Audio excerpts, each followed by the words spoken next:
ভক্তকে ভগবান পদে পদে পরীক্ষা করে। আজ কি হয়েছে বাবা, ভগবান বলি মহারাজকে পরীক্ষা করার জন্য বামন সেজে হাতে একটা কমণ্ডল নিয়ে কিছু গঙ্গার জল নিয়ে গুটি গুটি পায়ে ঢুকছে। বলি মহারাজের গুরুদেব শুক্রাচার্য তিনি দূর থেকে দেখে চিনতে পেরেছে যে এ যেমন তেমন ব্যক্তি নয়, স্বয়ং নারায়ণ আসছেন দান নিতে। কিন্তু আসল সত্যটা গোপন করে দিলেন বলি মহারাজের কাছে। গুরুদেব শুক্রাচার্য বললেন, বলুন গুরুদেব। শোনো, গুটি গুটি পায়ে একটা ব্রাহ্মণ, একজন বামন আসছে। সবাই তোমার কাছে যা চাইছে তুমি দান করছো, আমার কোনো সমস্যা নেই, কিন্তু ও যদি এসে কিছু চায় তুমি কিন্তু ওকে দেবে না। নিতাই গৌর হরি বল। কেন বললেন কথাটা? শুক্রাচার্য মনে মনে চিন্তা করছে যে স্বয়ং নারায়ণ দান নিতে আসছে, যদি সব চেয়ে নেয় তাহলে আমার শিষ্য সে তো সর্বহারা হয়ে অনাথ হয়ে পড়বে। তাই তিনি কি করেছেন, তাড়াতাড়ি করে বলিকে যেই কথাটা শুনিয়েছে, বলি উত্তর দিলেন, গুরুদেব আমি প্রতিজ্ঞাবদ্ধ, আমার কাছে যে যা চাইবে আমি তাকে দান করব। কিন্তু সবাই দান নিচ্ছে, ওইটুকু বালক এসে কিছু চাইবে, ওকে আমি দেব না, এটা কি করে হয় গুরুদেব?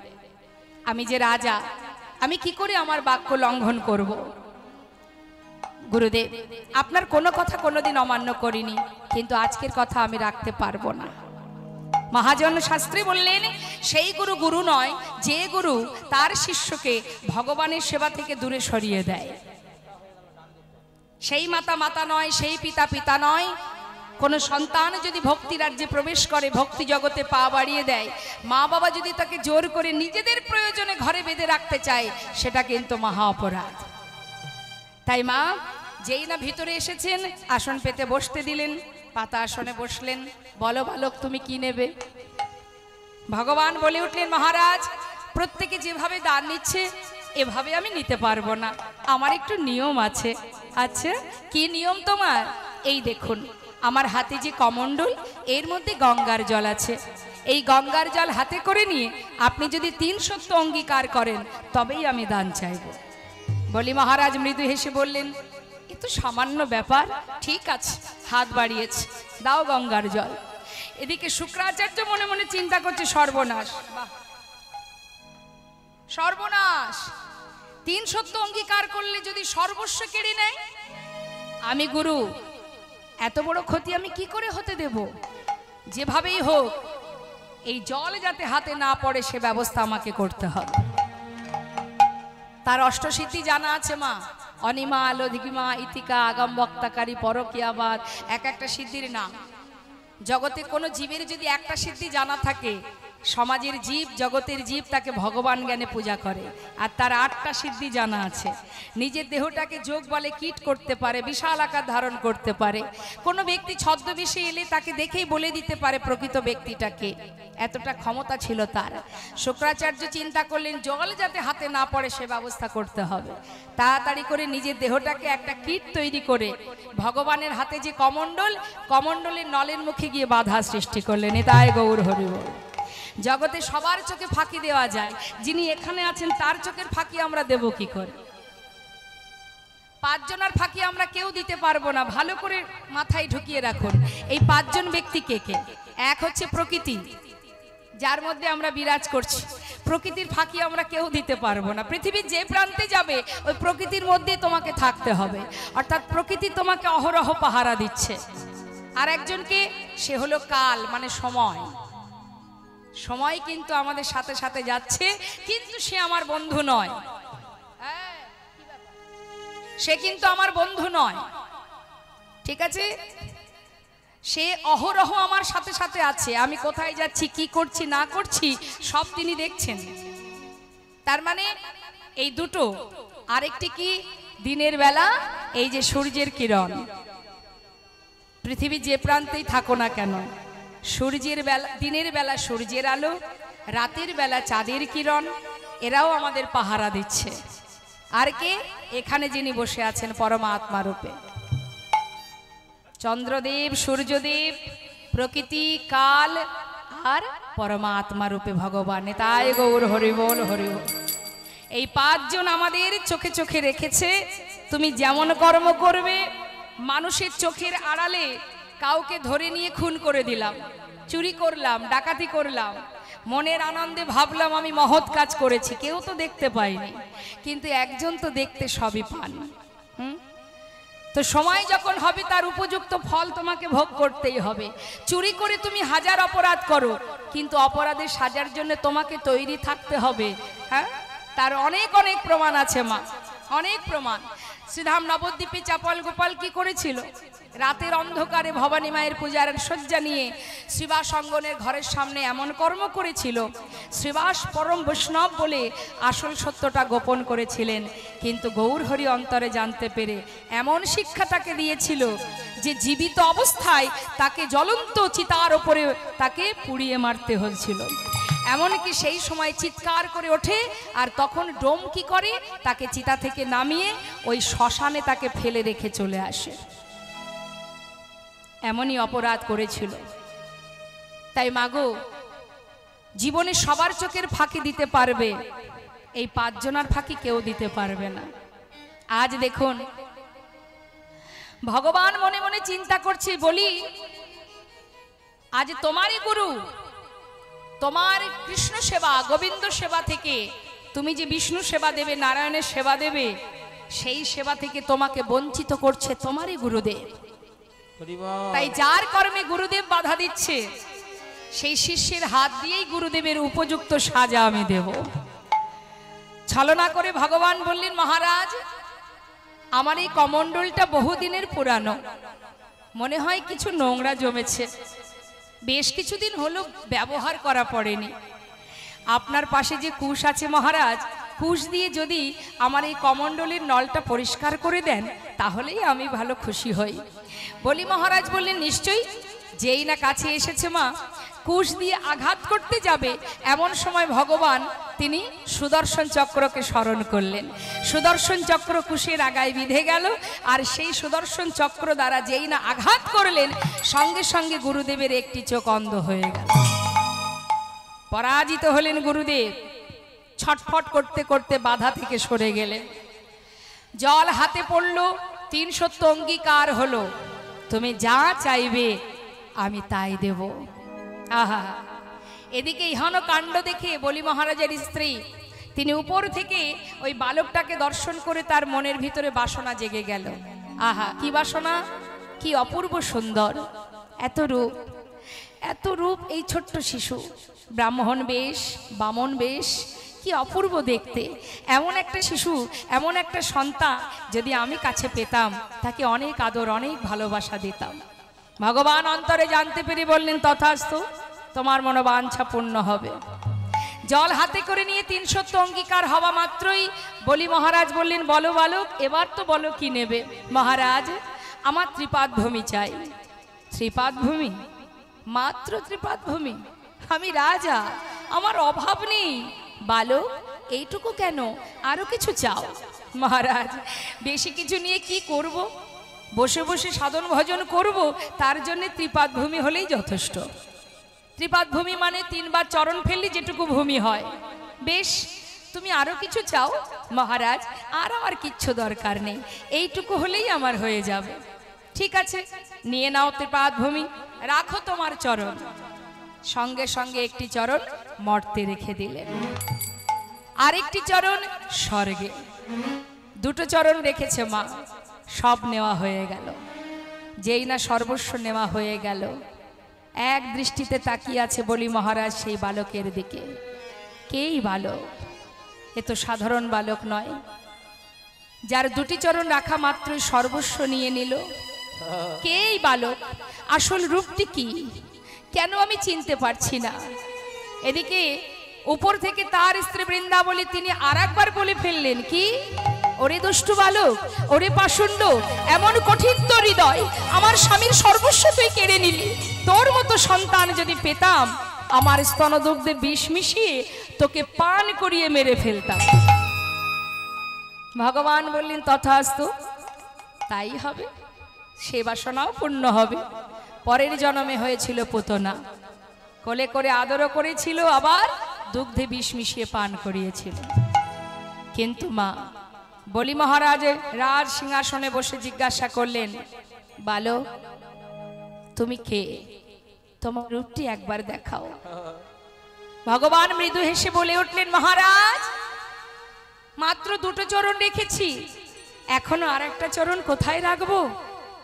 বলি মহারাজ বলে উঠলেন, বেশ, কথা যখন দিয়েছি অবশ্যই কথা রাখবো, তবে আমার একটা শর্ত আছে।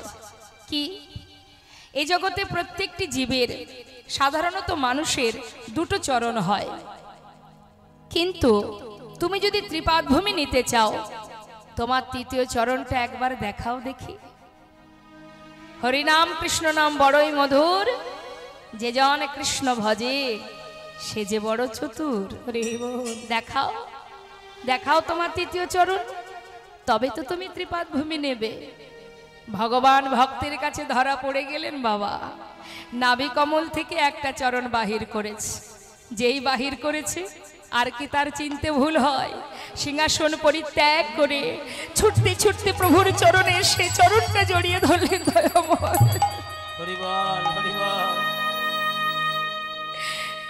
আর কত ছদ্মবেশে তুমি আমার কাছে আসবে?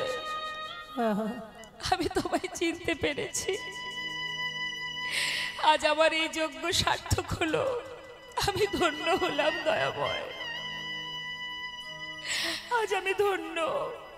তুমি যখন এসেছো আমার কাছে দান চাইতে, কথা তোমায় দিয়েছি ত্রিপাদভূমি দেব, আমি তোমার কথা রাখবো প্রভু।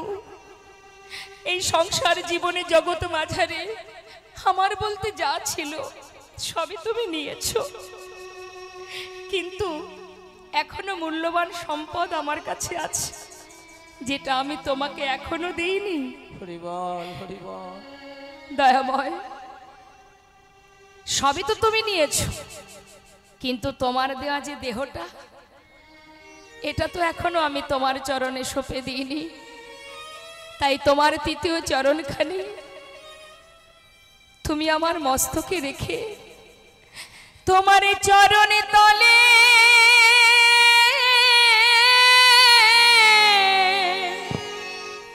আমার স্থান দাও গো। তোমার চরণে গৌর হরি বল হরি বলে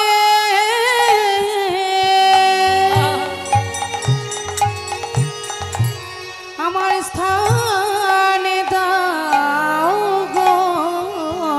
তোমার চরণে তলে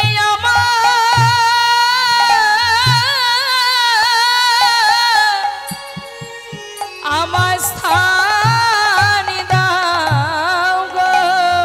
তোমার চরণে তলে স্থান দাও গো। আমি আর কিছু ওগো চাই না, দয়া তোমার চরণে তলে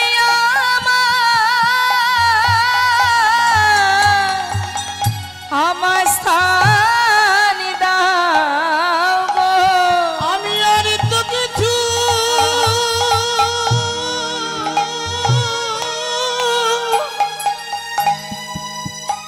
চাই না, দয়া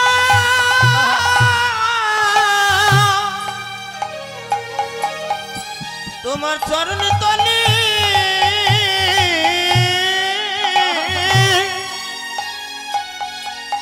আমার স্থান দাও গো। বলি ওহে আমার দয়াল হরি, তোমার ওই চরণে আমার একবার গ্রহণ করো। ওহে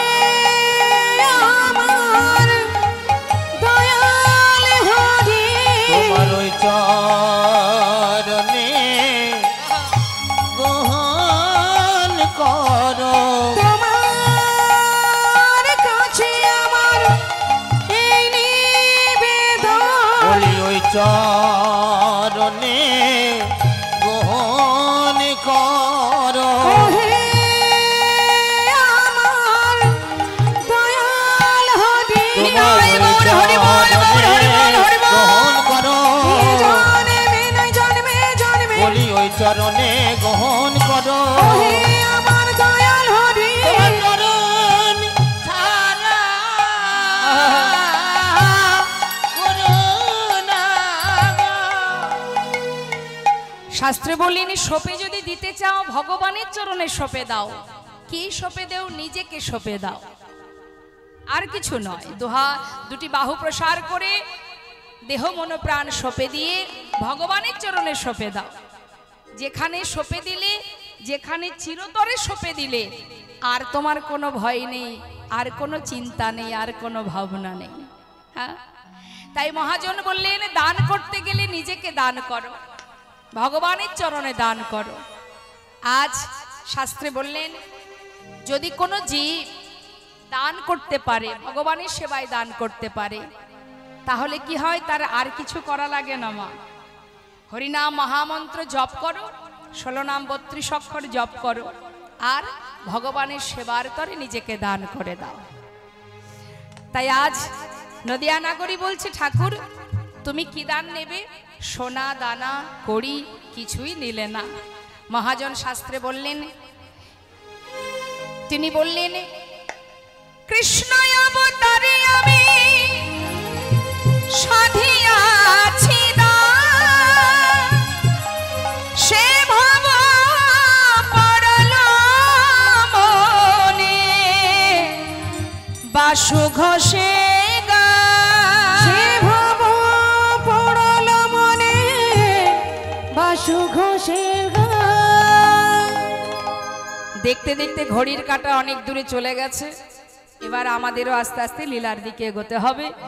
এত সময় গৌর কথায় ছিলাম, চলে যাব আমরা লীলা কথায়। দুটি বাহু তুলে উলুধ্বনি হরিধ্বনি করে চলুন আমরা বৃন্দাবনে যাইনি। তাই গৌর হরিব।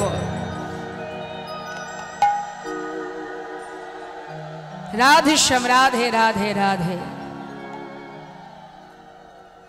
বৃন্দাবন ধাম আচ্ছা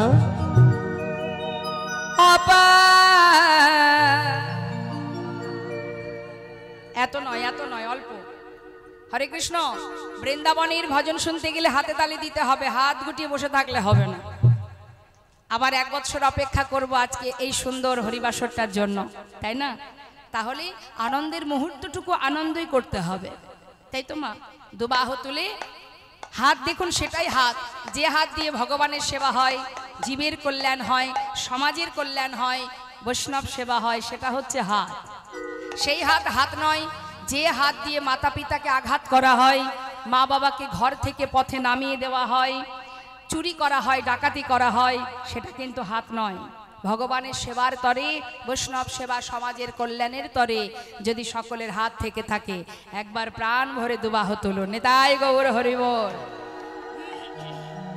হাতে তালি দিয়ে সবাই মিলে আমরা গাইব বৃন্দাবন ধাম जपे जा राधे राधे। प्रेम से हैं, दोनों हाथ उठाइए, बोलिए राधा रानी की। हैं, हाथे ताली दिए।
কথাটা ভালো করে শুনবেন, যে রাধা নাম করবে সে অনায়াসে কৃষ্ণ প্রেম লাভ করবে। আলাদা করে গোবিন্দকে ডাকতে হবে না। যিনি বামে দাঁড়িয়ে আছেন আশ্রয় তত্ত্ব রাধারানী, ঠিকঠাক যদি তার মন জয় করা যায় অনায়াসে একটার সঙ্গে একটা ফ্রি হয়ে যাবে। বাজারে যেমন কলগেটের সঙ্গে ব্রাশ ফ্রি হয় না, ব্রাশ কি দোকানে গিয়ে বলেন যে আমাকে একটা ব্রাশ দিন, ব্রাশের প্রয়োজন হলে কলগেট কিনে নিয়ে আসবেন, ব্রাশ পেয়ে যাবেন। নিতাই গৌর হরি বল। ঠিক তদ্রুপ কি বলছেন মহাজন, जो राधा राधा गावे वो प्रेम पदार्थ पावे, जो राधा राधा गावे प्रेम पदार्थ पावे वो कहे जाए। अच्छा জীবনে যত বাধাই আসুক না কেন আশ্রয় তত্ত্ব রাধা নাম যদি জপ করা যায় সমস্ত বাধা থেকে তিনি হাত ধরে তুলে নেন, পার করে দেন। তাই বলছি वो कहे जाए वो कहे जाए बेड़ा पार जपे राधे राधे सब हो जाए मेरा पार जो बेजा राधे राधे ओ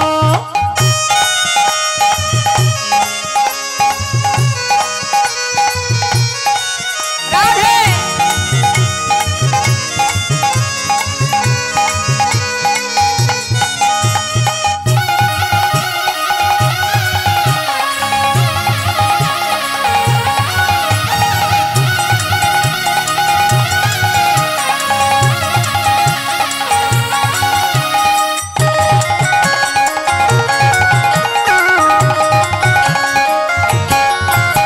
जो राधा नामी न हो तो रसराज बेचारा रोत, जो राधा नामी न हो तो রসরাজ বিচারো রত।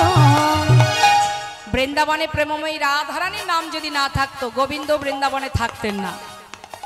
নাহি হতো अच्छा নাহি হতো কৃষ্ণ অবতার हो जो बेजा राधे राधे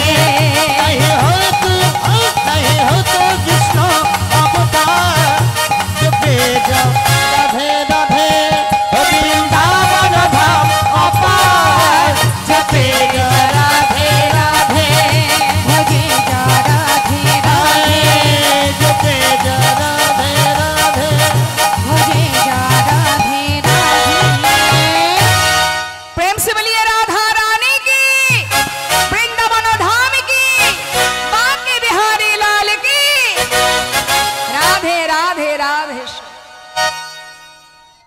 ভগবান কৃষ্ণচন্দ্র প্রভাতকালে মায়ের কোলে ক্ষীরসর নবনী সেবা করে বনমাঝি গিয়ে খেলা করছেন।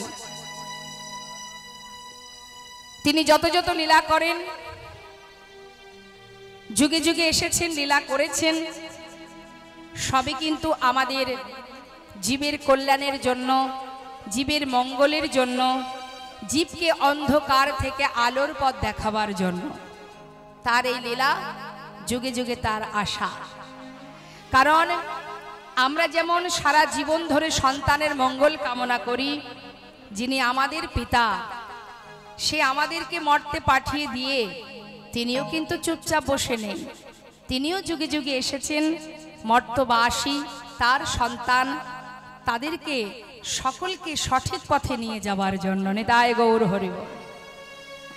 তা তিনি যত যত লীলা করেছেন, লীলার ছলে জীবকে শিখিয়েছেন কেমন করে ভালোবাসতে হয়, কিভাবে ডাকতে হয়। যারা বুঝতে পারে তারা সব ফেলে চলে গেছে, আমরা এখনো বুঝতে পারিনি, তাই ত্রিতাপ জ্বালা ভোগ করছি। ত্রিতাপ জ্বালা মানে আধ্যাত্মিক জ্বালা, আদি দৈবিক জ্বালা, আদি ভৌতিক জ্বালা। এই ত্রিতাপ জ্বালা আমাদের সবাইকে ভোগ করতে হবে যতদিন সংসারের মধ্যে আমরা থাকব। এখান থেকে পালাবার কোনো পথ নেই মা। আধ্যাত্মিক জ্বালা কেমন? আমাদের দেহের জ্বালা। আজকে এ রোগ হচ্ছে, কাল সে রোগ, আজকে এ সমস্যা, কাল সে সমস্যা। আমাদের শারীরিক জ্বালা যেগুলো, নানাবিধ রোগাক্রান্ত হচ্ছি, এটা একটা বড় জ্বালা। দেখবেন সারা শরীর ভালো, দাঁতের গোড়ায় যদি যন্ত্রণা হয় দেখবেন আমাদের সমস্ত ইন্দ্রিয়গুলো যেন সেই চিন্তায় পড়ে থাকে। তাই না? এ বড় যন্ত্রণা, এখান থেকে মুক্তির কোনো রাস্তা নেই যত সময় এই নশ্বর দেহ, এই অসার দেহটা দূর না হবে।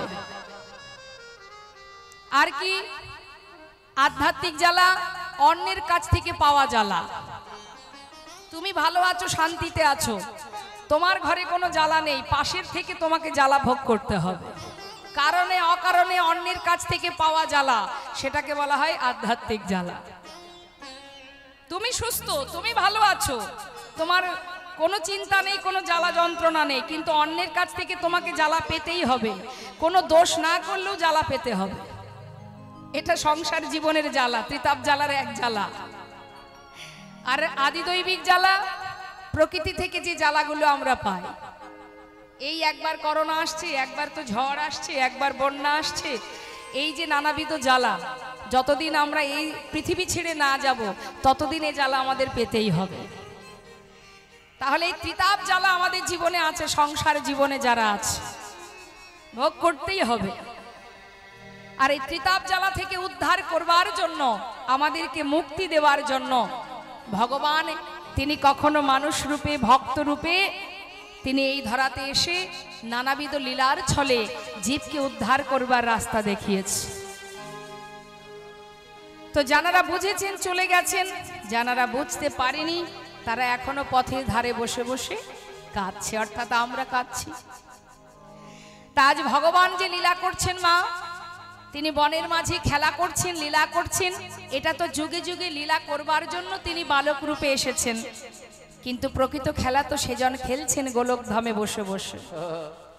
যে গানটি গেয়েছিলেন কাজী নজরুল ইসলাম,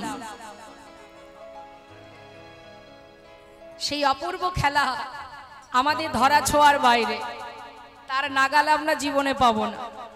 আমরা মনে করি আমি এটা করতে পারি, ওটা করতে পারি, তুমি কিছুই করতে পারো না। জীব কোটি বাঞ্ছা করে, ভগবানের যে ইচ্ছা সেই ফলই ধরে।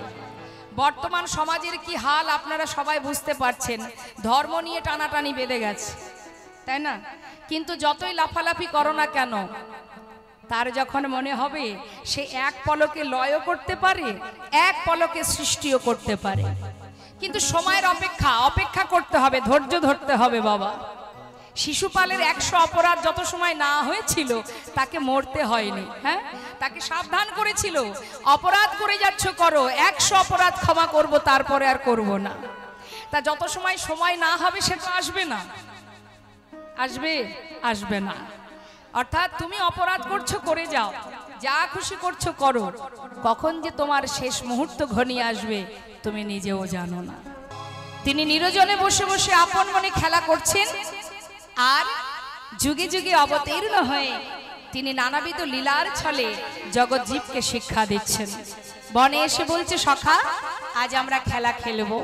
খেলা করতে করতে হঠাৎ কিনা সুবলের মুখটা দেখে রাধার কথা মনে পড়ে গেছে। আর খেলা ভালো লাগছে না। সুবলের বদন আর রাধারানীর বদন, দুজনের মুখ একই রকম। জেঠতুতো খুড়তুতো ভাই বোন তো, মুখের একটু মিল আছে। একটা লীলা আছে মা, সুবল মিলন লীলা। এই সুবল মিলনে সুবল বেশে রাধারানী এসেছিল গোবিন্দের কাছে, আর সুবল রাধা সেজে ওই যাবটে জটিলা ভবনে ছিলেন। তাহলে মুখের কতটা সুন্দর মিল আছে যে সুবলকে রাধা সাজিয়ে রন্ধনশালায় রেখে রাধারানী চলে আসতে পেরেছিলেন। তাই সুবলকে দেখলে রাধার কথা যেই না মনে পড়ে যায়, আর তার খেলা ভালো লাগে না। আজও ঠিক একই অবস্থা। সুবলকে দেখে বলে উঠলেন, ভাই আর যে ভালো লাগছে না, তুই একবার রাধারানীকে এনে দেখা। সুবল বলছে, দেখ কানা, যখন তখন তাকে আনা যায়, সে তো বাদিনীর ঘরে থাকে, তাকে কি করে নিয়ে আসবো, কি করব? তুই যদি তাকে এনে না দেখাস, তুই আমার মরম সখা, তুই একটিবার এনে দেখা, আমার যে আর খেলায় মন বসছে না।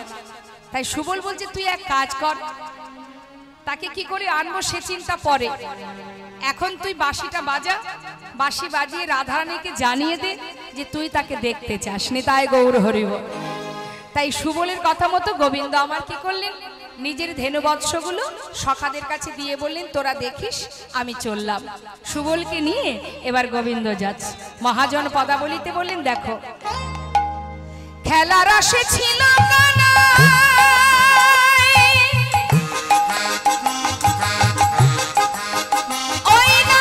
সুবলের সনে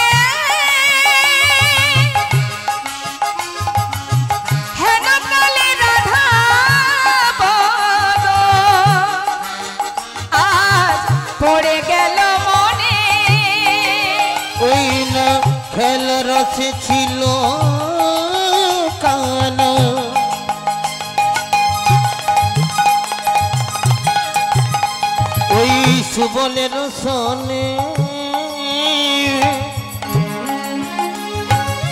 হেন কালে রাধার বদন পড়ে গেল মনে আপনার ধেনু বৎস সঙ্গী গণে দিয়া আপনার ধেনু বৎস সঙ্গী গণে দিয়া রাধা বলে বাজায় বাঁশি ত্রিভঙ্গ হইয়া রাধা বলে বাজায় বাঁশি ত্রিভঙ্গ ওই হইয়া রাধা বলে বাজাই বাসি ভঙ্গ হই রাধা রাধা বলে বেজে উঠিল রাধা বলে বাঁশি বেজে উঠিল আহা রাধা বলে বেজে উঠিল রাধা বলে বেজে উঠিল তুমি একবার দেখা দাও গো রাধে রাধা বলে বেজে উঠিল একবার দেখো দাও গো রাধে রাধা বলে বাঁশি বেজে উঠিল রাধা বলে বাজায় বাঁশি ত্রিভঙ্গ হইয়া ওই রাধা বলে বাজাই বাসি ভঙ্গ হইয়া সর্বনাশা কুলনাশা বাঁশি বাজলো যে বাঁশি শুনলে জগতের কোনো জীবই থাকতে পারে না যেই না বাঁশি বাজলো যার উদ্দেশ্যে বাজালো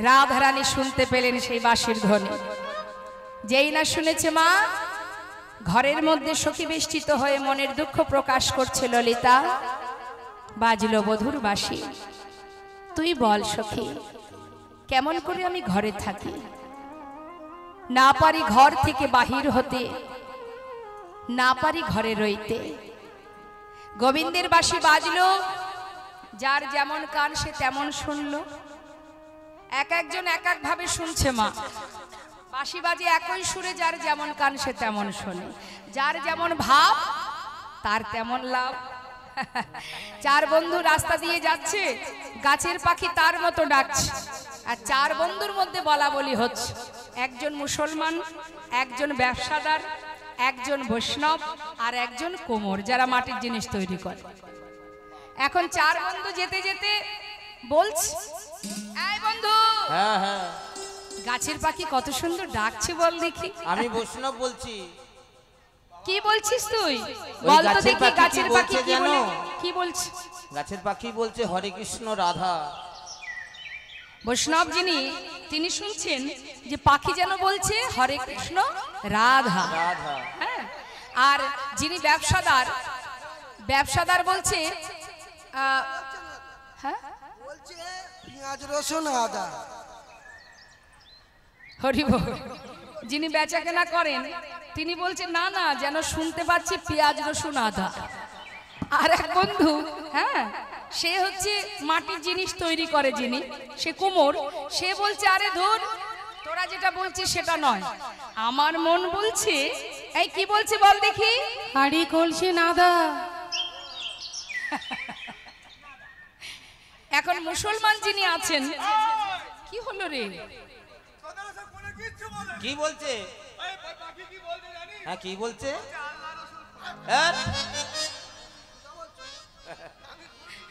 তার মানে কি মা পাখি ডাকছে তার মতো তার ভাষায় সে ডাকছে যার যেমন কান সে তেমন শুনছে যার যেমন ভাবনা তার তো তেমনই লাভ হ্যাঁ এক একজন এক এক রকম শুনছে তা গোবিন্দের বাঁশি বাজছে একই সুরে যার যেমন কান সে তেমন শুনছে কে কি শুনছে শুনুন গোবিন্দ বাঁশি বাজাচ্ছেন বনে আর এদিকে কে কি শুনছে মহাজন বললেন মাতা যশোমতী শোনে ননিদে মাননি ননিদে মাননি আর নন্দয়োপানন্দ শোনে এই তো বাধায়ানি এই তো বাধানি সখাগণ শোনে বাঁশি চলে গোঠে যায় আমার রাধা রানী শোনে বাঁশি একবার ঘাটে সরা আমাদের হরি বল হরি শুনে বাসি একবার ঘাটে সুরা শ্রীমতী রাধারানী সখীদের বলিছেন সখীরে ওই দেখ বধুর বাঁশি বাজে এখন আমি কি করব বল কি করার আছে আমার শ্রীমতী রাধারানী দুঃখ করছে আর গোবিন্দ আমার কি করলেন সুবল সখাকে সাথে করে নিয়ে এক পা দুপা করে যাচ্ছে সুবল বলছে এক কাজ কর আমাদের যে মা আছেন লীলার সহায়কারিণী পৌর্ণমাসী মা যোগমায়া যোগমায়া কে মা জেনে রাখুন যিনি কংসের হাত থেকে উঠে গিয়ে বলেছিলেন তোমারে বধিবে যে গোকুলে বাড়িছে সে ইনি হলেন গোবিন্দের অন্তরঙ্গ শক্তি ইনি হলেন যোগমায়া যোগেশ্বরী ভগবান আসার আগেই তিনি এসেছেন। আর আমরা যে দুর্গা মায়ের পূজা করি তিনি হচ্ছেন মহামায়া, আর ইনি হলেন যোগ মায়া, যিনি যোগাযোগ করান, যিনি মিলন করান, তিনি হলেন যোগ মায়া, যিনি অন্তরঙ্গ শক্তি। আর মহামায়া হচ্ছেন বহিরঙ্গ শক্তি গোবিন্দের। তা সেই যোগ মায়া আজ মাকে স্মরণ করলেন। যেই না মাকে স্মরণ করেছে ভগবান কৃষ্ণচন্দ্র, মা যোগমায়া গোবিন্দের নিকটে এসে উপস্থিত। মা যোগমায়া যোগেশ্বরী তিনি এসে বললেন, হে প্রভু, তুমি কেন স্মরণ করেছো আমি জানি, তুমি গোবিন্দ রাধানীকে দেখতে চাও, কিন্তু তাকে যে তুমি দেখবে কিভাবে দেখবে? একটা তো ছলনা করতেই হবে, ছলনা ছাড়া তাকে আনা কি সম্ভব? ঠিক আছে, কি ছলনা করতে হবে না, তুমি পথের ধারে দানি সেজে দাঁড়াও, নিতাই গৌর হরি বল। তুমি দানি সেজে দাঁড়াবে আর আমি রাধারানীকে জটিলা ভবন থেকে বাহির করে নিয়ে আসব। ঠিক আছে, এখন গোবিন্দ দানি সেজে দাঁড়ালেন, যিনি দান গ্রহণ করেন তিনি দানি। এখন মা, দান কিন্তু অনেক রকমের আছে জগতে, অন্নদান, বস্ত্রদান, রক্তদান, কত দান আছে। কিন্তু শাস্ত্রে বললেন দান তিনটি নাম দিলেন, দানের তিনটি ভাগ আছে। একটি হলো রাজসিক দান, তামসিক দান, সাত্ত্বিক দান। রাজসিক দান কেমন?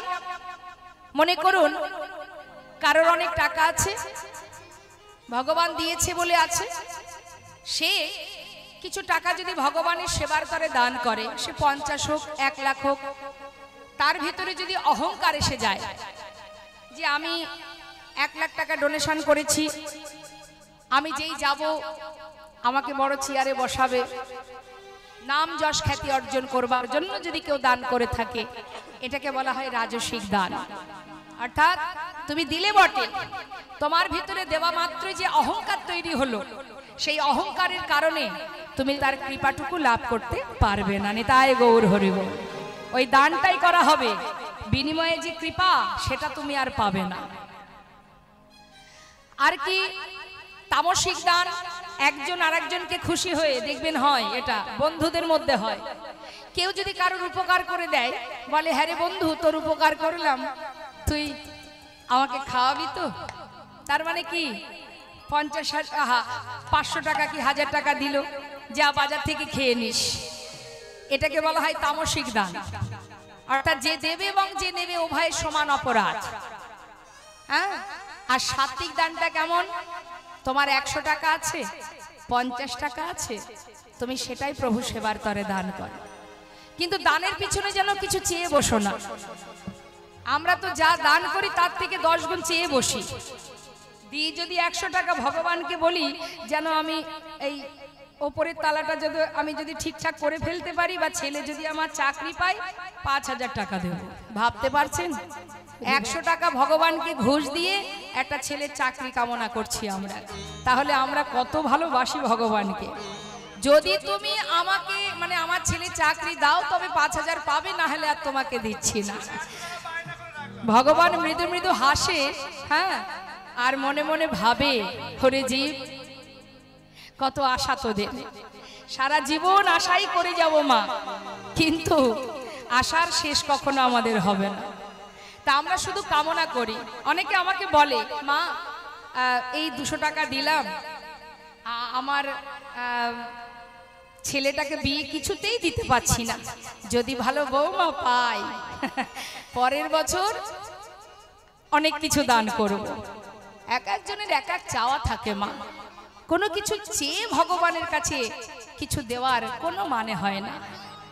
শুধুমাত্র মাথায় রাখবেন, আপনার যতটুকু আছে তার থেকে কিঞ্চিত ভগবানের সেবায় যদি আপনি দান করেন, যেটুকু দান করবেন, সেই দানের পিছনে শুধু একটাই প্রার্থনা থাকবে, হে দয়াময়, তুমি যা দিয়েছো অনেক দিয়েছো,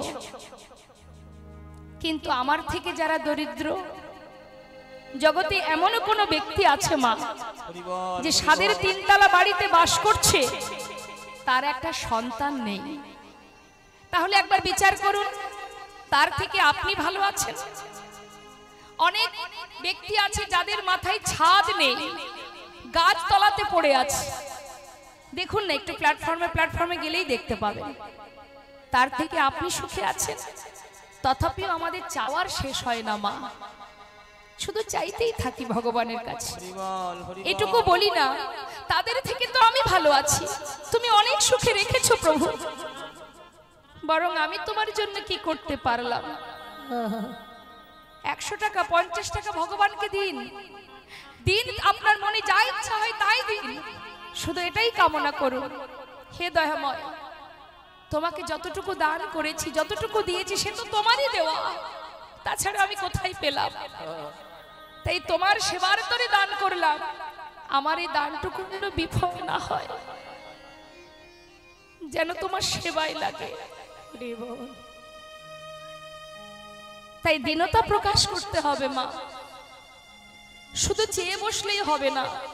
সুদামার জীবনে সর্বস্ব কেড়ে নিয়েছিলেন ভগবান, কিন্তু সুদামা নিঃশ্বাসে প্রশ্বাসে শুধু কৃষ্ণ নাম জপ করতেন। গোবিন্দ বলেছিলেন, সুদামা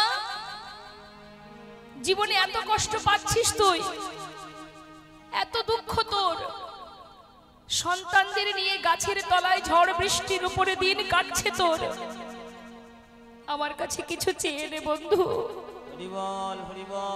সুদামা শুধু একটা কথাই বলেছিল, কানাই তোর কাছে একটাই চাওয়া, তুই যেন আমায় ভুলে না যাস, যেমন ভাবে আমায় ভালোবাসিস যেন আমায় কখনো তোর সঙ্গ ছাড়া করিস না। আর আমি কিচ্ছু চাই না, ভগবানের কাছে না চাইতেই সব কিছু পাওয়া যায়। জগতে সেই মহাধনে ধনী যে জন গোবিন্দ ধনে ধনী। গাছতলাতে জীবন কাটিয়ে সেই সুদামা দ্বারকায় ভগবান কৃষ্ণের সোনার সিংহাসনে বসেছিলেন, আর আমরা সাদের 5 তলা বাড়িতে দিন কাটাচ্ছি, এসি ঘরে দিন কাটাচ্ছি। যেদিন সময় হবে মা, ঘাড় ধাক্কা দিয়ে ওই 5 তলা থেকে তুলসী তলায় নামিয়ে দেবে, সেদিন আমার বলতে জগতে কিছু থাকবে না।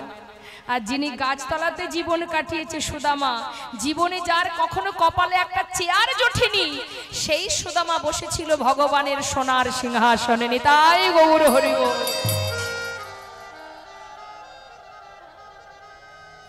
তাই ভগবানকে ভালোবাসতে গেলে অন্তর থেকে ভালোবাসো, নিজের উচ্ছিষ্ট তার বদনে তুলে দিতে পারে যদি, সেই তো প্রকৃত ভালোবাসা। চিন্তা করে দেখুন, রাম অবতারে মা যে সবরী, যাকে সবাই ঘৃণা করত, গাছ থেকে কুল পেড়ে নিজে মুখে আগে সেবা করে দেখত, খেয়ে দেখত টক না মিষ্টি, সেই এঠো কুল নিজে অর্ধেকটা খেত, আর যেটা দেখতো মিষ্টি কুল সেটা গুছিয়ে রাখতো প্রভু রামচন্দ্রের জন্য। রাম আসবে, রামকে খাওয়াবো, সেটা টক না মিষ্টি দেখতে হবে না। প্রভু রামচন্দ্র তিনি কিন্তু সেই সবরীর কুঠিরে গিয়ে সবরীর সেই এঠো কুল সেবা করেছিলেন। ভগবান তো কিছুই চান না, শুধু ভক্তি ভরা ভালোবাসা। অন্তর থেকে ভালোবাসতে হয় যে তুমিও আমার, তুমি তো সব, জগতে কেউ আমার নয়, কে আছে আমার? যদি ডাকতে পারো, ভালোবাসতে পারো, দুফোঁটা বাড়ি বরিশন করতে পারো, আর কিচ্ছু লাগবে না। ভগবানকে বশ করতে গেলে দুফোঁটা চোখের জল, তিনি সব সহ্য করতে পারে। ভক্ত যদি তার জন্য কাঁদে, তিনি আর থাকতে পারেন না। কোন ভক্ত যদি গোবিন্দের জন্য কাঁদে, যদি কেউ বলতে পারে দয়াময় ভজনে জানি না, সাধনে জানি না, দুটি নয়ন জলে ধুইয়ে দেব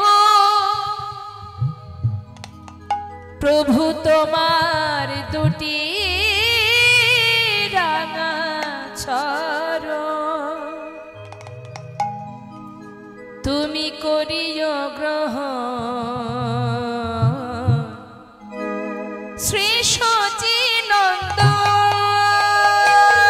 দুটি নয়ন জলে ধুইয়ে দেব তোমার দুটি রাঙা চরণ করিও গ্রহণ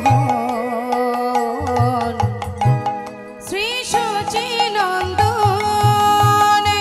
দুটি নয়ন জলে ধুইয়ে দেব তোমার দুটি রাঙা চরণ করিও গ্রহণ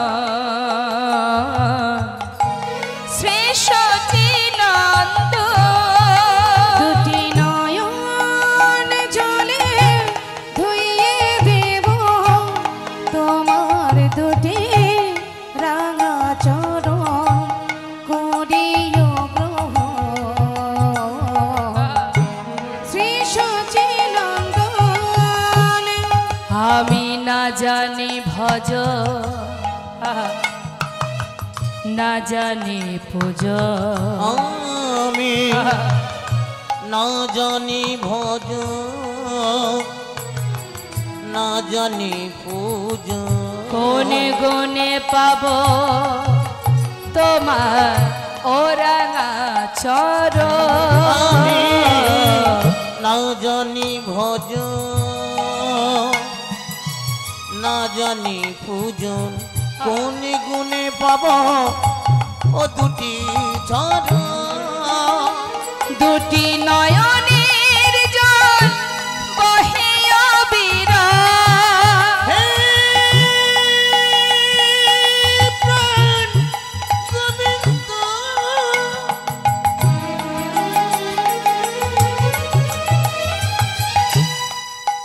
তুমি একবার কৃপা করো তুমি ছাড়া আমার আর কেহ না হে কৃপাময় করুণাময়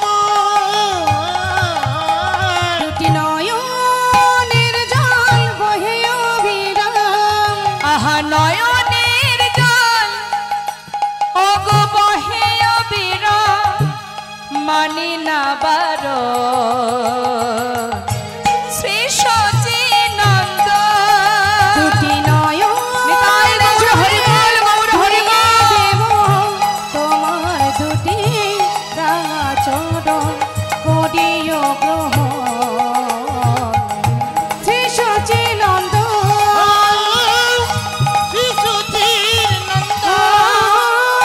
শ্রী সচিনন্দন অন্তর থেকে ভালোবাসো, অন্তর থেকে আস্বাদন করো, ভক্তি ভরে ভালোবাসো। তার একটা ঘটনা ছোট করে একটু বলি মা।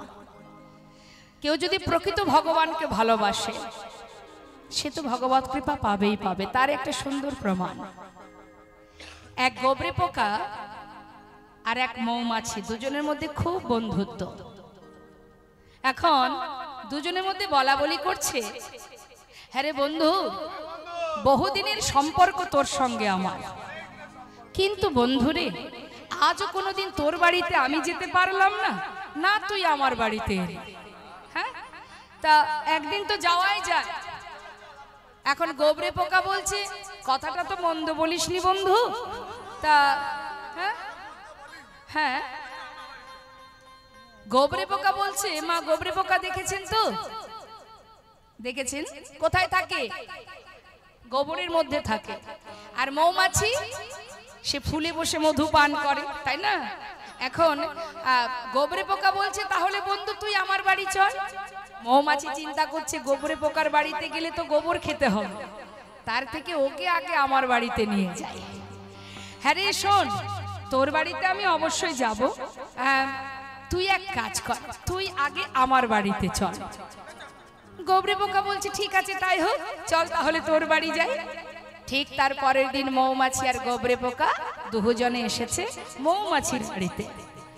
এখন এসে মৌমাছির বাড়ি কোথায়? একটা সুন্দর সরোবর, যেখানে অনেক ফুল ফুটে আছে। সরোবরে নিয়ে গিয়ে বলছে, বন্ধু এই হচ্ছে আমার বাড়ি, দেখতে পাচ্ছিস? দেখেছিস কত ফুল ফুটে আছে? হ্যাঁ শোন, আমার বাড়িতে এসেছিস, কিছু তো সেবা করতে হবে। তা আমি আর কি দেব বল? আমার কাজ হলো মধু পান করা। তুই এক ফুলে বস, ফুলে বসে তুই মধু পান কর। তাই গৌর হরি বল।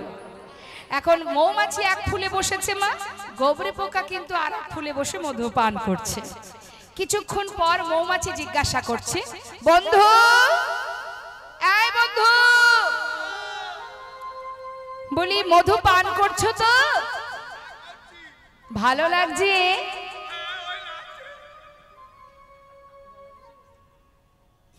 বলুন দেখি। এমন ভাবে বলছে যেন মনে হচ্ছে ভালো লাগছে না। আচ্ছা, মধু কারোর ভালো লাগে না এমন হয় নাকি? হ্যাঁ রে বন্ধু, ভালো লাগছে না?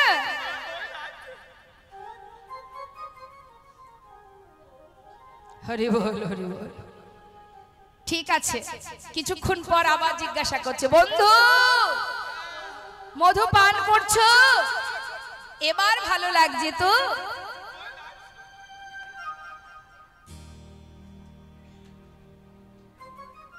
কেমন লাগছে?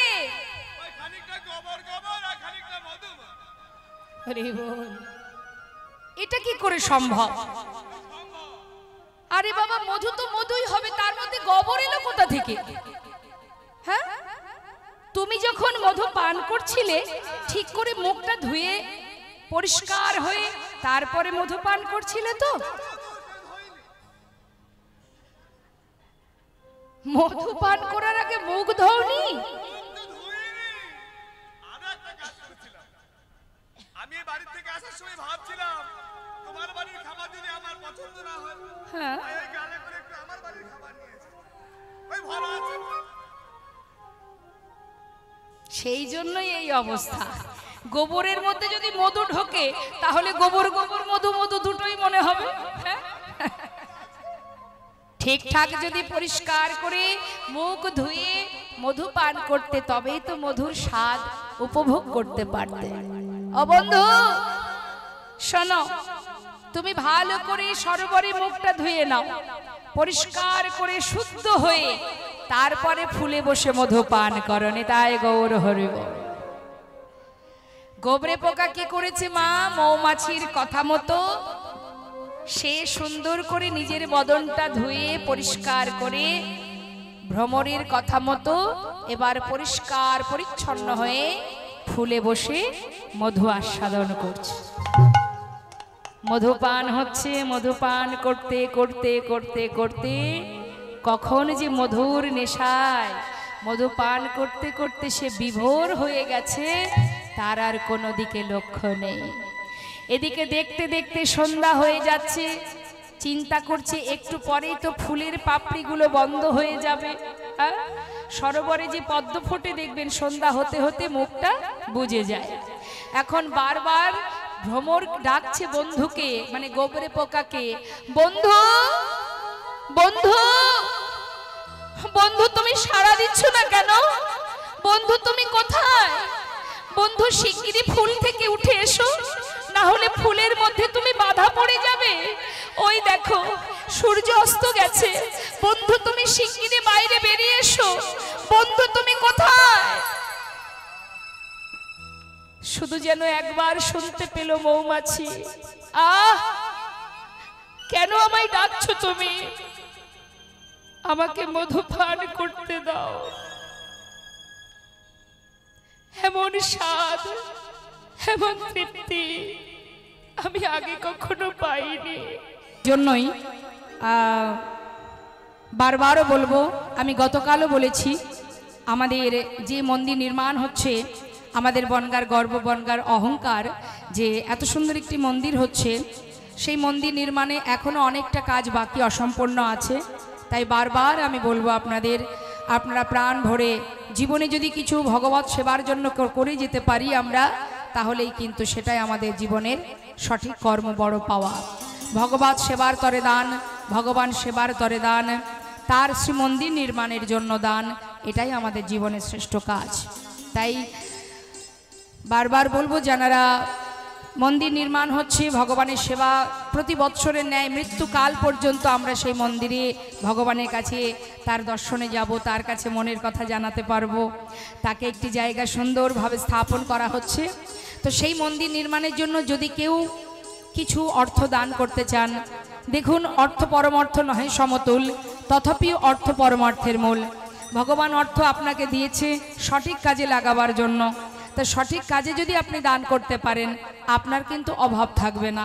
তাই এই মন্দিরের ভক্তবৃন্দ যারা আছেন, তারা আপনাদের কাছে যাবে সাহায্যের হাত বাড়াতে, যে কিছু সাহায্য আপনারা করুন।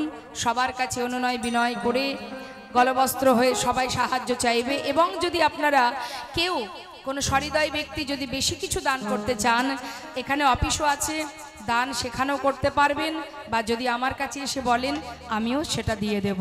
জয় নিতাই, জয় গৌর। তো চলে যাব আজকের আস্বাদনের বিষয়, দান কাকে বলে সেটা আমরা জানব। তাই আজকের আমাদের শ্রবণের বিষয় দান লীলা, ভগবানের শ্রীকৃষ্ণের দান লীলা।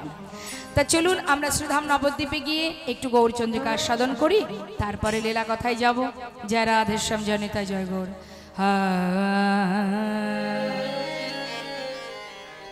লীলা পরিবেশনে ভুল ত্রুটি হলে সন্তান জ্ঞানে সকলে ক্ষমা করবেন।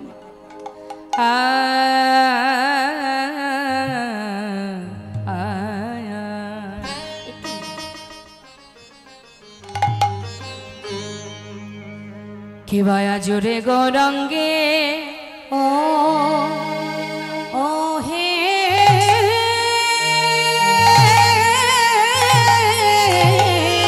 এবার দু হাত তুলে নিতাই গৌর, হরি বল, হরি বল, হরি বল।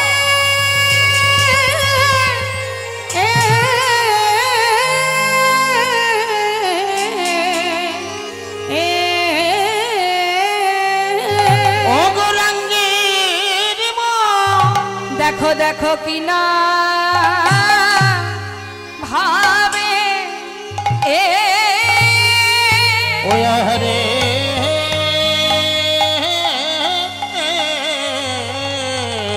কিনা ভাবে ও ও দয় হলো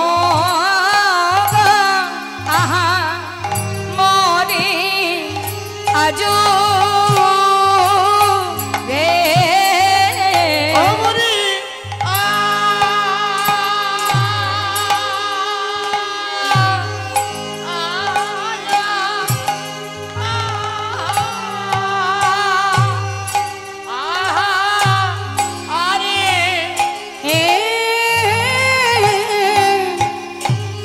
দেখো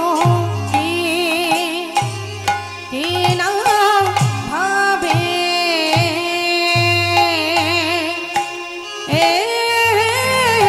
হরি বল। কি না ভাবে ও দয় হলো রে আহা মরি আজুরে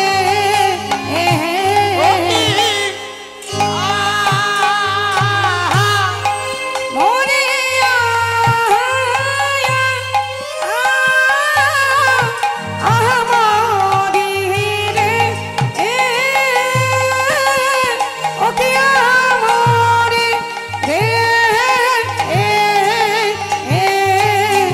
আজুরে গো রঙে ও কিয়া আহা আমরি রে ও কিয়া মরি রে আজুরে গো রঙ্গে মরিয়া আহা মরি রে ও কি আমরি রে আজুরে গো রঙে ও কিয়া আহা আমরি রে কিয়া মরি রে আজুরে গো রঙ্গে মরিয়া আহা মরি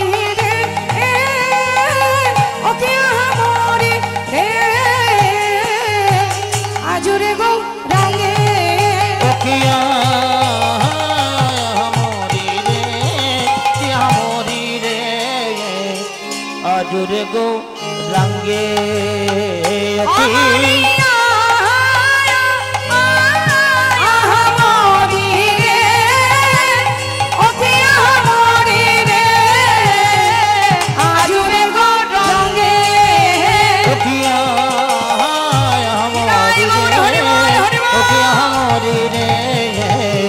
আজুরে গো রঙ্গে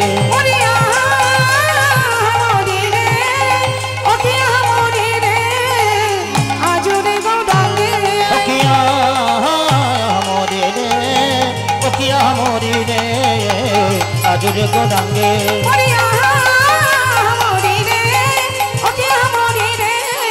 আরে আজুরে গো রঙ্গে আজুরে গো রঙ্গের মনে কি ভাব উঠিল অগো নদী আর মাঝে গোরা দানসে রজিল। হরে কৃষ্ণ, জয় নিতাই, জয় গো। আস্তে আস্তে আস্তে ওমা, ঠিক আছে ঠিক আছে, বসুক না, কি আছে। বলছি এনে সামনে বসা নিয়ে ঝগড়া হচ্ছে। আমি তো সামনে আছি, অসুবিধা কি? ওই মাকে একটু ডেকে দিন আমার দিকে। ওমা আমার দিকে, আমার দিকে। এই যে আমি আমি আমি ডাকছি আপনাকে, আমাকে দেখতে পাচ্ছেন তো আপনি? সদা সর্বদাই একটু নত থাকতে হবে, তবেই তো কৃপা পাওয়া যাবে। বাড়িতে ঝগড়া, পথে ঘাটে ঝগড়া, হরিবাসরেও ঝগড়া, হ্যাঁ, শান্তি কোথায় বলো দেখি? সামনে বসেছে তাতে কি হয়েছে? একটু পরে দেখবেন এখানে কেউ থাকবে না। হ্যাঁ, ঠিক আছে মা, ঝগড়া করতে নেই। হরিবাসর তো হিংসা, ক্রোধ, রাগ সব দূর করে দিয়ে এখানে বসতে হয়। আমাকে তো আপনি দেখতে পাচ্ছেন, সমস্যা কোথায়? শাস্ত্রে বললেন আজুরে গৌরঙ্গীর মনে কি ভাব উঠিল, নদিয়ার চাঁদ গৌর সুন্দর, তার আজ না জানি কোন ভাবের উদয়। তিনি কি করছেন? নদিয়ার পথে দাঁড়িয়ে দুটি বাহু প্রসার করে সমস্ত জীবের দিকে দু বাহু প্রসার করে বলছে, জীব আমাকে দান দাও, হে জীব আমাকে দান দাও। কিসের দান? ভগবান দান চাইছেন আমাদের কাছে। কি এমন দিয়েছেন তিনি যার কারণে তাকে দান দিতে হবে? কিছু দিলে তো কিছু চাওয়া যায়, তো দিয়েছেন কি সেটা আগে জানতে হবে। শাস্ত্রে বললেন কি দেয়নি সেটা একবার ভাবো। বিশ্ব ব্রহ্মাণ্ডকে দেখবার জন্য দুটো নয়ন দিয়েছে। সংসার তোমাকে কি দিয়েছে আর ভগবান কি দেননি একবার হিসাব করো। সংসার কি দিয়েছে? দুটো বস্ত্র দিয়েছে, একটু অন্ন দিয়েছে, কখনো মারামারি কাটাকাটি, কখনো একটু হাসি মুখ দিয়েছে, এই তো। আর জগতে ভগবান আমাদের কি দিয়েছেন? কি দেননি? বিশ্ব ব্রহ্মাণ্ড দেখবার দুটি নয়ন দিয়েছে, তাই তো। দুহাত দিয়ে ভগবানের সেবা করা, বৈষ্ণব সেবা, ভক্ত সেবা, অত সুন্দর দুটো হাত দিয়েছে, এই সুন্দর দেহ দিয়েছে, বলবার শক্তি দিয়েছে, যেটা কেউ দিতে পারবে না। তাহলে সেই মূল্যবান সম্পদ ভগবান দিয়ে তাকে কথা দিয়েছিলাম যে তুমি যদি মানব জন্ম দাও, তুমি যদি মানব কুলে জন্ম দাও, তাহলে তোমাকে আমরা ভালোবাসবো। আর কিছু বলিনি, কি বলেছি? ভালোবাসবো তোমাকে, তোমাকে ডাকতে পারবো, তোমার সেবা দিতে পারবো, তোমায় দেখতে পারবো। কিন্তু বাবা, আজ ভগবান বললেন জগৎ সংসারে এই মর্তে যা কিছু নিয়ে আমরা বেঁচে আছি, সব কিছুর বিনিময়ে সরকারকে খাজনা দিতে হচ্ছে। তো কোনো কিছু কি আমার যদি হতো তাহলে এই ট্যাক্স অফিসে ট্যাক্স দিতে হতো না। তুমি বাড়িতে বাস করবে, ট্যাক্স দাও, না দিলে তোমাকে ওখান থেকে বাহির করে দেবে। জমিতে ফসল ফলাচ্ছ, খাজনা দিতে হবে। রাস্তাঘাটে চলছো, তার জন্য টোল দিতে হচ্ছে। বাবা যায়, তাহলে আছে কি আমার? কি আছে যেটা আমার, যার জন্য কাউকে কিছু দিতে হবে না, শুধুই আমার? যা কিছু নিয়ে বেঁচে আছে সব কিছুর বিনিময়ে সমাজে সংসার জীবনে যেমন অন্যকে খাজনা ট্যাক্স দিতে হচ্ছে, দান করতে হচ্ছে, কিছুই আমার নয়। এক বাবার 4 সন্তান, পিতৃ সম্পদ নিয়ে ভাইয়ে ভাইয়ে মারামারি দ্বন্দ্ব বেঁধে গেছে। কি ঝগড়া বেঁধে গেছে যে কে কোনটুকু নেবে। ভালো করে মন দিয়ে শুনবেন বাবা। বাবার যে সম্পত্তি আছে, বাবার যা বিষয় আছে, জমি জায়গা আছে, তাই নিয়ে ভাইয়ে ভাইয়ে মারামারি। কেউ বলে আমি ভিতরে জায়গা নেব না, রাস্তার ধারে নেব, এই নিয়ে গন্ডগোল। তাতে দেখা গেল কি যে ভাইয়ে ভাইয়ে এমন অবস্থা যে বাবার সঙ্গে কথা পর্যন্ত আর কেউ বলছে না। হরি বল। এবার কি হলো, 2 বছর পর বাবা মারা গেল। বাবা মারা গেছে, বাবাকে দাহ করবে না, সমাধি দেবে। তা সমাধি দিতে গেলে বাবার তো অনেক জমি জায়গা আছে, কোনো একটা জায়গায় সমাধি দিলেই তো হয়ে যায়, সবই তো বাবার সম্পত্তি। কি কিন্তু নিয়ম সেটা নয়। বাবাকে যেখানে সমাধি দিতে হবে সেই মাটিটুকু 16 আনা কড়ি দিয়ে তোমাকে কিনে নিতে হবে। নিতাই গৌর হরি বল, নিতাই গৌর হরি বল। তাহলে ভাবুন, যে এত জমি জায়গার মালিক, তাকে সমাধি দেওয়ার সময় কেন সেই জায়গাটুকু পয়সা দিয়ে কিনে নিতে হচ্ছে? তাহলে কি আমার, কেন আমরা আমার আমার করি? কেন এত অহংকার করি? কেন এত গর্ব করি? নিজের সমাধি হবে, তাও মাটি কিনে সমাধি দিতে হবে। সেই বাবার সঙ্গে 2 বছর ভাইয়ে ভাইয়ে গন্ডগোল করে বাবার সঙ্গে আলাপ বন্ধ হয়ে গেছে যে জমি জায়গা নিয়ে কে সামনে জায়গা নেবে, কে পিছনে নেবে, কোনটা আমার কোনটা তার, এই নিয়ে সবাই সবার সঙ্গে কথা বলা বন্ধ। আর সেই পিতাকে সমাধি দিতে গেলে জমি কিনতে হচ্ছে বসুমাতার কাছ থেকে, যে তুমি আমাকে একটু জায়গা দাও যেখানে আমি আমার পিতাকে সমাধি দিতে পারবো। তাহলে কি আছে জগতে আমার? নিতাই গৌর হরি বল। কিছুই আমার নেই। তাহলে আমার বলতে কি আছে? এই দেহটা কি আমার? নিতাই গৌর হরি বল। দেহটা আমার। এটা যদি আমার হতো, একে এত যত্ন করি তথাপিও ধরে রাখতে পারি না। আজকে নানাবিধ রোগে আক্রান্ত হচ্ছি, দেখতে দেখতে চুল পেকে যাচ্ছে, দাঁত পড়ে যাচ্ছে, কত দামি দামি ক্রিম ব্যবহার করছি, কোনো রকমে যত গ্ল্যামারটা নষ্ট না হয়ে যায়, কিন্তু ধরে তো রাখতে পারছি না। পারছি কি? দেয়ালে যখন ঘুণ ধরে যায় মা, যতই ওপরে রং করো না কেন, দেয়াল তো খসে খসে পড়বেই। নিতাই গৌর হরি বল, হরি বল। তাহলে কি আমার? দেহটাও আমার নয়। তাহলে জগতে বৈষ্ণব মহাজন বললেন, আমার আমার করে বুঝিতে না পারো, আমাতে কি আছে রতন। শুধুমাত্র যদি কোনো জীব, ভগবান বললেন, যদি তুমি নিজেকে দান করে দিতে পারো ভগবানের চরণে, নিজেকে দান করো, আর কিচ্ছু চাই না। কি দেবে তাকে? সেই তো মালিক, তাকে আর দেব কি আমরা? তোমার চরণে শুধু আমাকে সঁপে দাও, আমি তোমার হতে চাই দয়াময়, আর কিছু নয়। যদি নিজেকে দান করা যায় ভগবানের চরণে, আত্মসমর্পণ করো। ভগবান কি বলছেন? হে জীব, শুধু আমাকে দান দাও। কোন দান? আমার দেয়া যে দেহ সম্পদ তুমি পেয়েছো, সেই দেহটা আমাকে দান করে দাও। হরি বল। দানে দেহ, দানে দেহ বলে গোরা ঘন ডাকে। দান দেহ, দান দেহ বলে গোরা ঘন ডাকে। ওরে দানে দেহ, দানে দেহ বলে আমার গোরা ঘন ডাকে। ওই না দান দেহ, দান দেহ বলে আমার গোরা ঘন ডাকে। আহা নদিয়া নাগরী সব, নদিয়া নগরী সব, আহা নদিয়া নাগরী সব, তারা পড়িল পাকে রে, পড়িল পাকে। ওই নদিয়া নগরী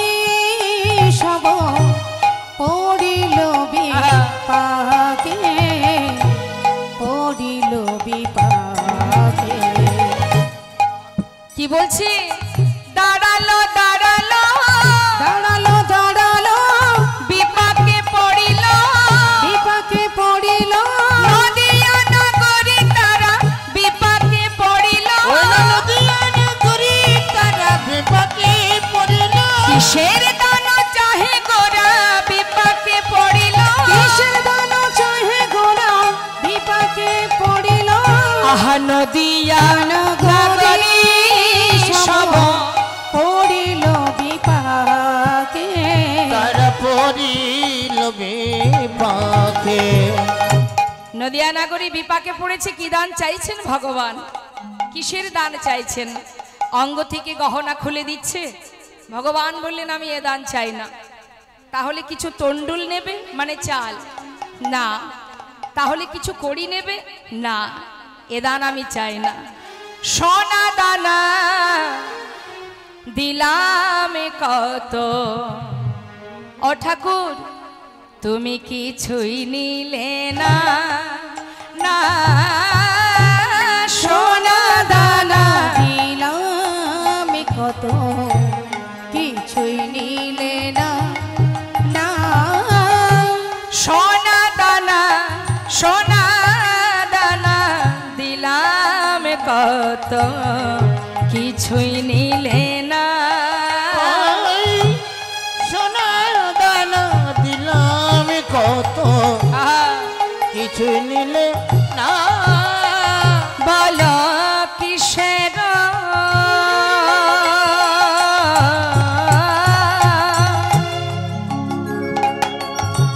কিসের ভিখারি তুমি, কিসের ভিখারি তুমি।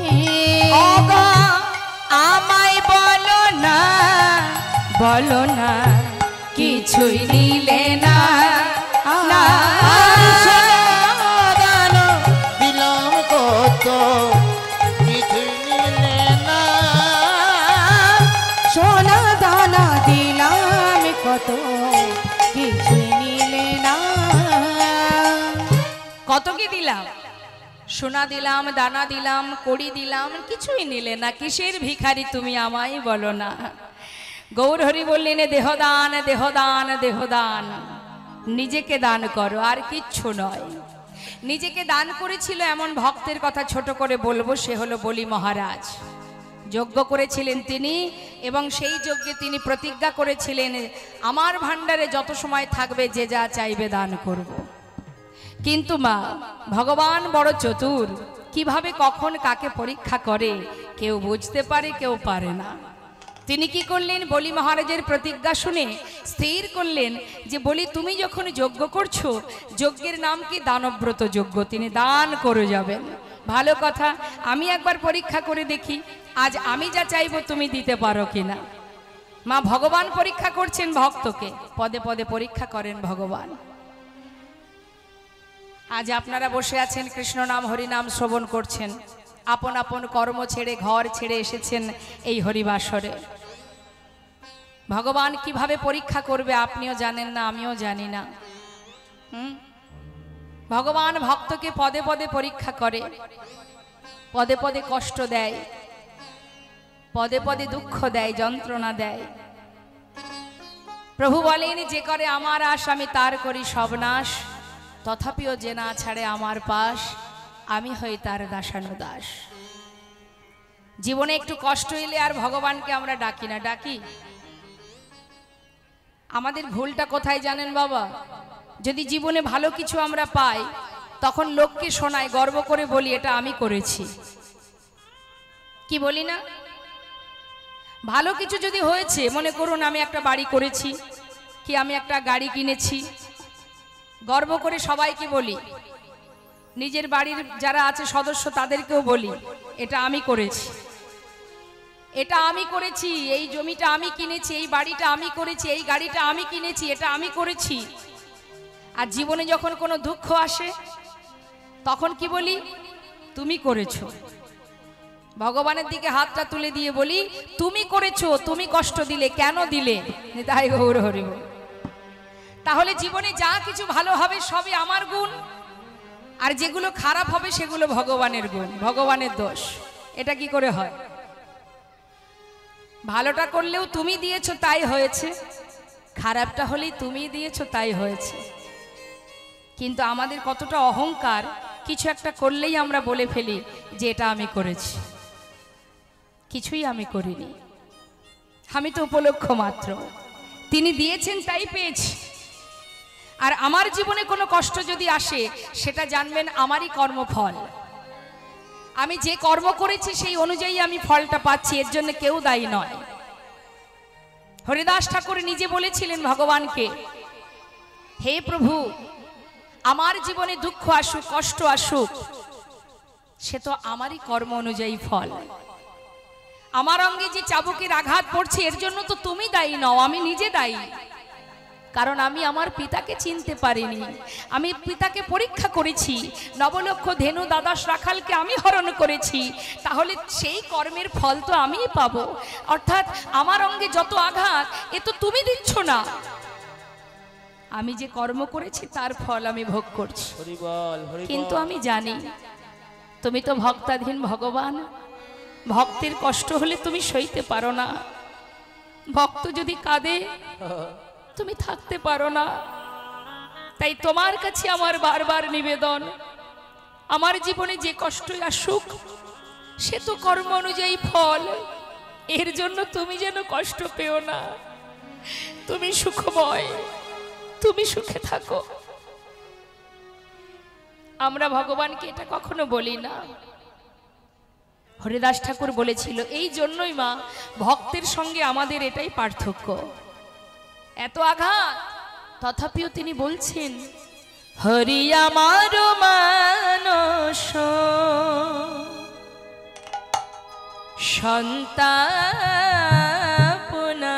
সন্তাপনাশিতে, ইথে যদি তব দুঃখ হয়, আমার মানুষ সন্তাপনা শীতে, এতে যদি তব দুঃখ হরি আমার মানস। কথাগুলো মন দেবেন, কি বলছে মা? সন্তাপনাশিতে, ইথে যদি তব দুঃখ হয়, হরি আমার যা হবা তাই হবে, তুমি কেন দুঃখ পাবে? আমার যা হবার তাই হবে, তুমি কেন দুঃখ পাবে? সুখে থাকো তুমি সুখময়, আমার মানস সন্তাপনাশিতে, ইথে যদি তব দুঃখ হয়। হরি আমার মানুষ সন্তাপনা শীতে, এতে যদি তব দুঃখ আমায় ফেলে একা বন্ধুহীন দেশে, কোথায় রইলে হরি, কোথায় রইলে বসে? আমায় ফেলে একা বন্ধুহীন দেশে, হরিব কোথায় রইলে হরি, কোথায় রইলে বসে? আমায় ফেলে একা বন্ধুহীন দেশে, কোথায় রইলে হরি, কোথায় রইলে বসে? তোমার উদ্দেশ্যে যাব গো সেই দেশে, তোমার উদে দেশে যাব গো সেই দেশে আমি তোমার উদ্দেশ্যে যাব গো সেই দেশে দিতে আমার নব পরিচয়